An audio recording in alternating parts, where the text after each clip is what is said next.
Selat Hormuz kembali memanas, saling tembak antara militer Amerika Serikat dan Iran tak terbendung di tengah perdebatan soal keabsahan konstitusi perang yang diinisiasi Trump di masa reses Kongres.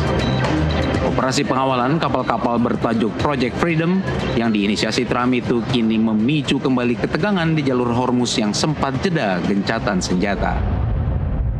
We have a stock market that hit even with this military operation, call it whatever you want. We can't let Iran have a nuclear weapon. We hit all new highs, and I said we have to take care of business because we can't let that happen. So we did a little detour, and it's working out very nicely. Harga minyak dunia melonjak tajam, pasar saham naik turun. Situasi ketidakpastian ini juga berdampak hingga mengancam keamanan kawasan.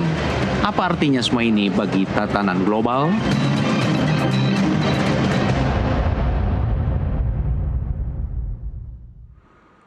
Di tengah perdebatan soal War Powers Act, 60 hari plus 30 hari penarikan pasukan, juga reses Kongres Amerika Serikat, ketegangan Amerika Serikat-Iran di Selat Hormuz tak terbendung. Di masa reses Kongres hingga 8 Mei nanti, justru Trump melancarkan operasi Project Freedom, merangsek ke Selat Hormuz. Kita akan bahas mengenai ini pemirsa, kita akan bahas tuntas bersama pakar politik luar negeri yang sudah hadir di studio NTV Prime kali ini. Ada Pak Pitan Daslani dan juga kita terhubung bersama Ketua PBNU sekaligus mantan Direktur Freedom Institute, Ulil Absar Abdallah. Kita sapa para narasumber. Selamat sore Pak Pitan. Selamat sore. Terima kasih sudah bergabung lagi di NTV Prime. Kita akan dengarkan nanti perspektifnya ya tentang situasi yang terjadi geopolitik saat ini. Gus Ulil, sudah tersambung bersama kami melalui sambungan Zoom. Halo. Ya, Gus Ulil, suara jelas ya? Ya. Baik, kita ke Pak Pitan terlebih dahulu. Ini kita mau membahas mengenai Kongres AS yang sebetulnya tuh sedang reses ya, 1 sampai dengan 8 Mei. Ini bagaimana sih dampaknya terhadap legalitas operasi militer Amerika Serikat saat ini? Jadi memang kalau sesuai War Powers Resolution itu, Presiden hanya bisa memberikan perintah untuk perang tanpa persetujuan dari Kongres itu 60 hari. Setelah itu ada 30 hari itu bukan untuk perang, tapi untuk tarik pasukan.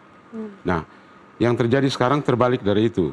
Setelah lewat gencatan senjata, justru di masa yang seharusnya dia tarik pasukan, terjadi perubahan besar yang sejak hari Minggu kemarin, tanggal 3 itu, Presiden Trump katakan bahwa dia akan kirim pasukan Amerika masuk untuk bahasanya itu adalah to guide. Jadi menuntun keluar kapal-kapal dagang yang tersandera di Teluk Persia. Itu kalimat Presiden Trump pada hari Minggu. Tetapi kemarin itu terjadi perubahan. Jadi hari Senin itu yang terjadi adalah ada terjadi penembakan terhadap kapal Korea di ujung Teluk Persia. Kemudian ada terjadi serangan rudal Iran ke pelabuhan Fujairah di Uni Arab Emirat dan melukai 3 orang warga negara India, sehingga hari ini Perdana Menteri Narendra Modi mengecam keras serangan Iran itu terhadap Uni Arab Emirat. Nah, hari yang sama juga Putra Mahkota Arab Saudi, Pangeran Muhammad bin Salman, menelpon kepada Presiden Uni Arab Emirat, Zayed bin Nahyan, dan bahasanya MBS adalah Arab Saudi mengutuk keras serangan teroris Iran terhadap Uni Arab Emirat. Lalu Emir Qatar juga mengutuk serangan terhadap Uni Arab Emirat, dan Kanselir Jerman juga mengutuk serangan terhadap Uni Arab Emirat. Jadi itu fakta di lapangan yang terjadi. Nah, sekarang yang jadi masalah begini. Hari Minggu Presiden Trump katakan bahwa kapal-kapal Amerika itu akan pasukan Amerika itu akan meng-guide. Artinya itu armada 5 di Bahrain yang akan memberikan peta rute jalannya itu harus lewat perairan yang bukan termasuk wilayah kedaulatan Iran. Jadi sampai di dari Qatar terus sampai Uni Arab Emirat sampai ke Oman, tapi tidak melewati wilayah kedaulatan Iran yang 12 mil dari garis pantai. Jadi dia hanya meng-guide. Itu bahasa yang pertama Presiden Trump katakan. Tapi berubah situasinya ketika Laksamana Brad Cooper hari ini mengumumkan dia menggunakan kata bukan to guide tapi to escort. Kalau escort artinya kapal perang Amerika yang ada di Laut Oman itu harus masuk ke dalam, baru mengawal keluar kapal-kapal dagang di dalam itu. Nah, kalau itu terjadi berarti perang besar muncul lagi. Ya. Karena Iran tidak akan mengizinkan itu karena Selat Hormuz dia tutup. Itu terkait Project Freedom itu tadi terjadi ya, terkait Pak Pitan, Project ya? Freedom. Jadi tentang Project Freedom sendiri ini awalnya kita sangka hanya meng-guide, artinya kasih peta jangan lewat tempat yang ada ranjau, tetapi ternyata berubah setelah pengumuman dari Laksamana Brad Cooper bahwa Amerika akan escort kapal itu keluar. Jadi berarti akan potensi perang baru akan terjadi lagi di situ.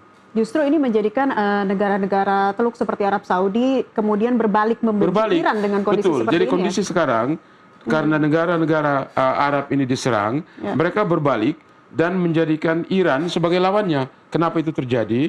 Karena minggu lalu, hari Sabtu kemarin itu Israel sudah mengirim Iron Dome dan Iron Beam penangkal rudal itu ke Uni Arab Emirat. Nah, jadi laporan terakhir tadi pagi saya dapat itu bahwa Iran menembakkan 14 kalau nggak salah 14 peluru kendali balistik ditambah 4 cruise missile dan 3 drone ke Uni Arab Emirat. Itu yang membuat situasi jadi tegang kembali. Situasi saat ini sudah Jadi semakin tegang dan juga runyam tentunya, Pak Pitan. Betul. Kita balik lagi soal ke reses Kongres Amerika Serikat yang ternyata sepertinya tidak diindahkan sama sekali oleh Trump. Bahkan kemarin itu juga Presiden Trump sambil berkelakar dia katakan kalau masih memungkinkan dia akan menjadi presiden untuk masa jabatan ketiga. Jadi itu sambil berkelakar dia ngomong begitu. Artinya apa? Ini presiden yang tidak bisa dipengaruhi oleh siapapun. Jadi bahkan hukum internasional dia tabrak. Dan aturan di dalam negerinya sendiri dia membuat aturannya sendiri. Jadi memang yang kita prihatinkan adalah kalau perang baru ini berlanjut karena mulai Senin kemarin perang sudah kembali berkobar lagi, maka yang jadi masalah itu justru adalah masyarakat sipil di Iran. Nah, begini kondisinya. Iran itu 82 sampai 85% daripada anggaran negara Iran itu, budgetnya itu berasal dari ekspor minyak.